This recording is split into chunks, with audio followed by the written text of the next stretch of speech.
Bonjour à tous et bienvenue sur ma chaîne. Pour ce deuxième épisode de TWT, j'ai eu l'occasion de rencontrer Yanis Cherkosset. Ce colosse d'1m84 pour 104 kg avec plus d'une trentaine de feuilles de match en top 14. Il s'est confié en exclusivité à nous sur le début de sa jeune carrière. Je vous laisse voir ça et je vous souhaite un très bon visionnage.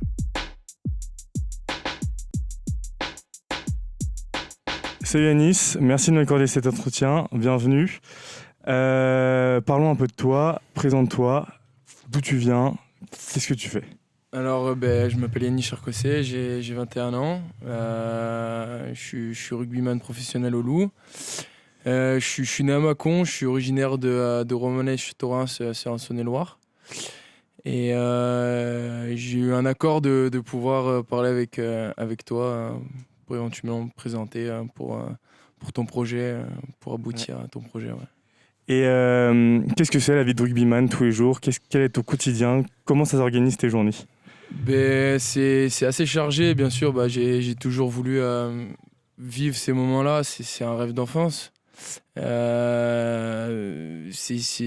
un métier comme les autres. Enfin, on va dire entre guillemets, c'est un des meilleurs métiers du monde. C'est de vivre de sa passion. C'est un moment qu'on kiffe, qu'on se lève pour les travailler.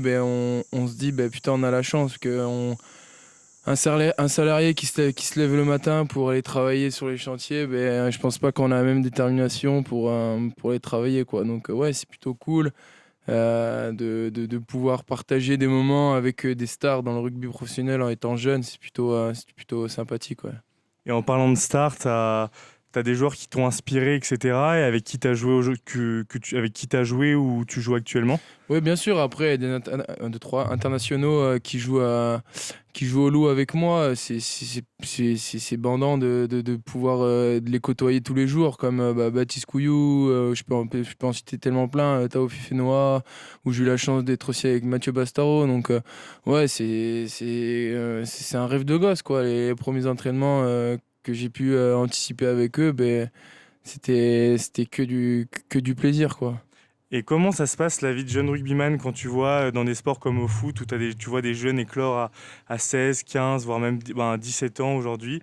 Rugby, je suppose, c'est vachement plus difficile. Comment ça se passe? Après, voilà, tête froide et enfin, après, c'est deux mondes différents, le foot et le rugby. On peut vraiment pas se comparer. Enfin, on peut se comparer peut-être dans la vie sportivement, mais après, il y a plusieurs compétences où c'est vraiment pas les mêmes. Après, voilà, jeune rugbyman, c'est dur hein, d'arriver jusqu'ici. Et moi, le premier, je suis pas encore arrivé et j'espère qu'un jour, j'arriverai au plus, on va dire, le plus compétent et voilà quoi.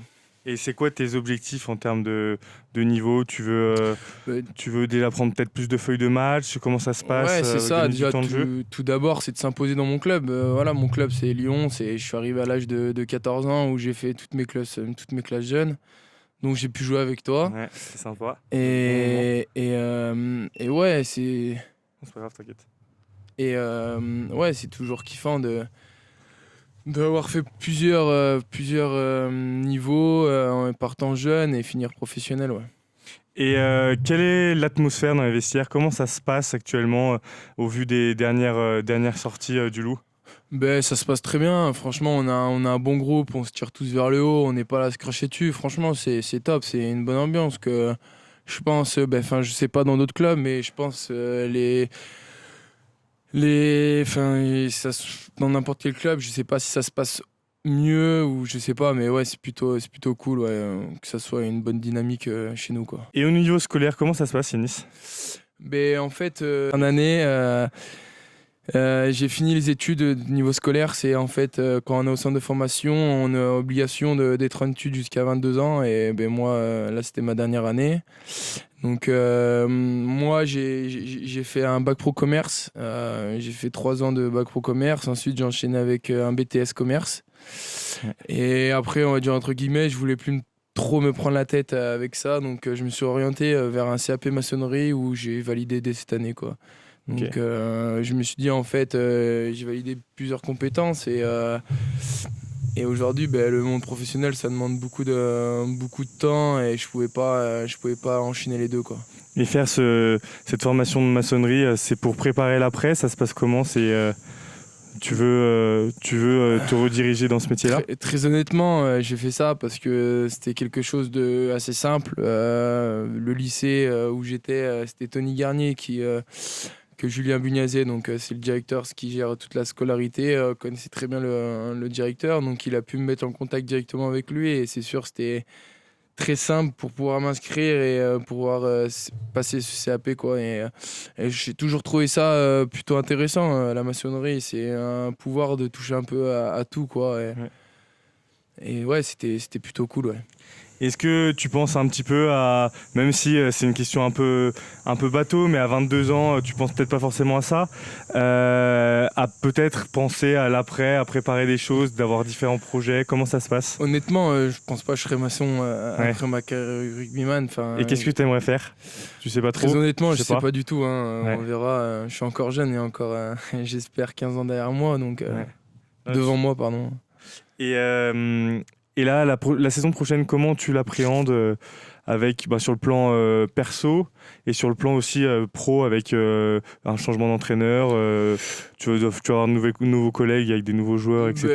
Comment ça va se passer? Je vais prendre la saison comme j'ai pu entamer les saisons précédentes. Oui, c'est sûr, il y a un changement de coach. Après, voilà, c'est des choix ce qui est plutôt administratif et on va pas se remettre en question dû à ça.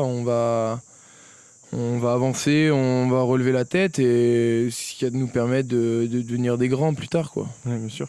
Et comment ça se passe au niveau physique, musculaire? T'as pas eu trop de pépins cette année? Comment ça s'est organisé un peu? Parce qu'une saison c'est longue, Ouais, t'as quand même beaucoup de matchs. Et comment tu fais pour gérer aussi les efforts et le temps de récup? après, on est suivi par de nombreux prépas physiques. Après, on a tout ce qui est nutrition, donc les kinés, tout ça aussi. Donc, c'est plutôt, c'est plutôt rassurant. On est suivi de A à Z. Donc, en termes de blessures, etc., on est plutôt bien suivi. Donc, je touche du bois de pouvoir continuer cette avancée-là parce que cette saison, j'ai eu la chance de pouvoir enchaîner pas mal de matchs. Donc voilà quoi. Et comment ça se passe? Parce que j'avais rencontré via le précédent podcast un pilote qui me parlait du monde de l'automobile qui est quand même très concurrentiel. Il y a des pilotes qui se tirent la bourre toute l'année, etc. pour pouvoir prendre la place de l'autre. Je suppose que c'est pareil dans le monde pro. Comment ça se passe, la concurrence au sein d'une même équipe? Parce que lui me parlait, c'était ça dans son écurie. Ouais, c'est sûr, la concurrence, c'est de partout pareil. Après, on n'est pas là pour se cracher dessus. Franchement, moi, je suis le plus jeune au poste où je joue. On est actuellement 3. Et honnêtement, on est 3 et on se tire autant l'autre pour se rendre le meilleur possible pour les week-ends, quoi. On n'est pas là on s'aide à lancer, à faire les mêlées. Franchement, c'est top ça, parce que je pense pas dans d'autres clubs c'est pareil. Donc oui, c'est sûr de pouvoir se tirer vers le haut, c'est plutôt bonheur, quoi. Et surtout en étant jeune et avoir un talonneur, parce on est deux jeunes entre guillemets. Moi j'ai de 22 et je vais avoir 22 ans et Guillaume il a 25 ans et on a un autre talonneur qui a 33 ans, qui a des sélections en All Black. C'est plutôt intéressant qu'il puisse nous donner ses capacités qu'il a pu avoir et toutes ces... Bien sûr.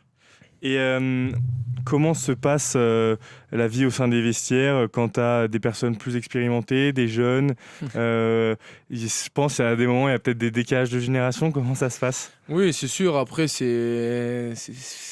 après le bizutage, c'est fini maintenant. C'est plus comme ça. Mais après, voilà, si un vieux il te dit de faire un truc, tu respectes et tu le fais et tu ronchonnes pas, quoi.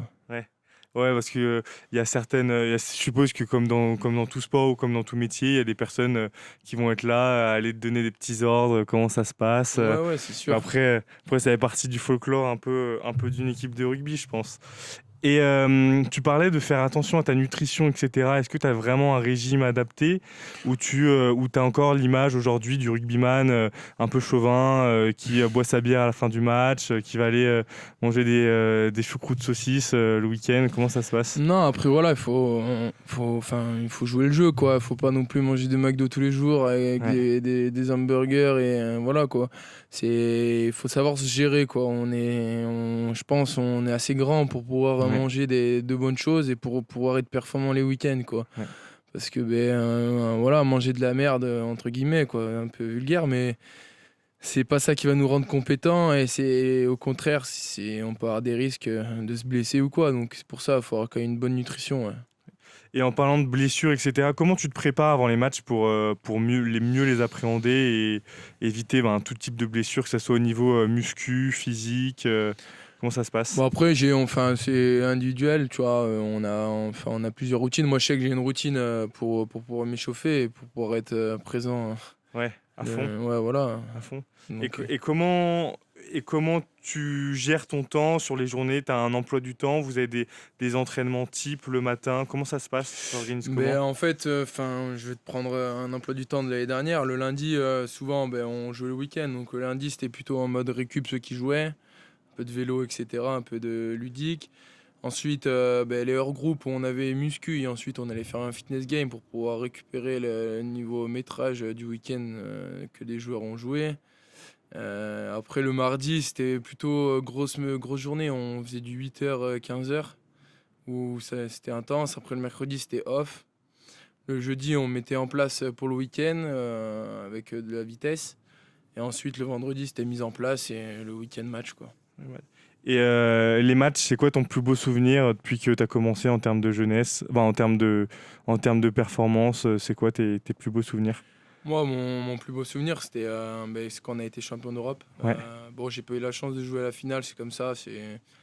C'était acté et c'est du passé, quoi. Mais ouais, je dirais la demi-finale, de pouvoir faire une demi-finale la première année professionnelle avec le Loup, enfin ma première année en pro, ouais, c'était plutôt kiffant. Ouais. C'est Ouais. beaucoup de souvenirs et de pouvoir ensuite aller en finale et être champion, ouais, je pense il y en a beaucoup qui rêveraient d'être ça. Ouais. Et comment tu vis au fil des années l'ascension du Loup qui prend de plus en plus de place au sein du rugby français? Comment tu le vis de l'intérieur? Comment ça se passe? Parce que c'est parti d'une équipe il y a quelques années qui était en deuxième division. Maintenant, c'est devenu l'une des top équipes en top 14. Comment ça se passe? C'est le groupe, hein, actuellement le groupe, le staff, tout ce qui est dans les bureaux, c'est tout l'encadrement du Loup, je pense. C'est eux qui mettent un gros ticket dessus et aujourd'hui, c'est grâce à ça, je pense qu'on est entre guillemets une grosse équipe du top 14, une écurie depuis, je dirais 5-6 ans, tu vois. Mais voilà, on met les ingrédients pour tout simplement, on a des joueurs qui ont beaucoup d'expérience due à ça, et je pense que c'est ça qui nous fait valoriser notre collectif. Ouais. Ouais. Et est-ce que tu as des super copains avec qui tu t'es fait au rugby? Tu as avec qui tu as des super souvenirs et avec qui tu joues encore ou d'autres qui sont partis dans d'autres clubs? Comment tu vis aussi un peu le turnover dans les équipes tous les ans? Après moi, j'ai fait deux clubs, j'ai fait Belleville-sur-Saône et ensuite je suis arrivé à Lyon. Donc Ouais. j'ai gardé tous mes potes d'enfance de Belleville où je vais les voir assez régulièrement là, qui sont pour moi des meilleurs potes à moi. Et pour moi, ce rugby-là, on l'oublie pas parce que c'est Ouais. là où on a été formé. Et c'est pour ça, quand j'ai l'occasion d'aller les voir le plus possible, j'y vais, quoi. Donc ça, c'est cool. Ouais, j'ai gardé beaucoup de copains. Après, ensuite, quand j'étais jeune, quand j'ai fait les classes jeunes au Loup, j'ai gardé quand même pas mal d'amitiés qui sont dispatchées dans certains clubs maintenant, que ça soit comme Auréa, comme Jules Margary, comme Mathéo Genin à Vienne, toi aussi, c'est pareil, comme Ilias Péruvienne aussi. Mais voilà, en fait, on garde tous un lien et je trouve c'est assez cool, quoi, de pouvoir se rencontrer au début. Bon, après, on s'est quitté parce que c'est le rugby, comme on dit, quoi. Ouais. C'est comme ça, mais ouais, pour moi, une amitié, ça se lâche pas, quoi. Et ce qui est assez sympa dans le rugby, moi qui le vis un peu de l'extérieur maintenant, c'est que tu as toujours des valeurs qui sont quand même très sympas. Et même si tu as le côté professionnalisation, etc., ça reste encore les joueurs restent encore très accessibles. Et je pense qu'il y a une sorte de médiatisation en plus qui apparaît de plus en plus. Et comment tu dois, je pense, faire gaffe à ton image, comment ça se passe. Tu as peut-être des contrats publicitaires, comment ça se passe avec différents trucs. Moi, honnêtement, j'ai pas de contrat. Après, voilà, c'est pareil, comme je disais tout à l'heure, c'est rien à voir le foot et le rugby. Ouais, Aujourd'hui, un footballeur, il va pas quitter le vestiaire après son match comme ça. ouais, Tandis que nous, on sort du vestiaire, on tombe sur les supporters, quoi. On voit des gones, quoi, qui viennent nous voir pour prendre des photos. Donc on dit non, on dit pas non, parce que nous, on a tous été comme ça étant jeunes. Ouais. Quand on allait voir les pros jouer, on demandait qu'un truc, c'est de faire des photos. Donc non, on est tous ouverts, quoi. Ok, tant mieux. Et merci Yanis pour m'avoir accordé ce temps. C'est très sympa de ta part. Je te remercie. J'espère que tu feras une grosse saison cette année et je te souhaite tout le meilleur pour la suite. Merci Voilà. beaucoup. Merci beaucoup.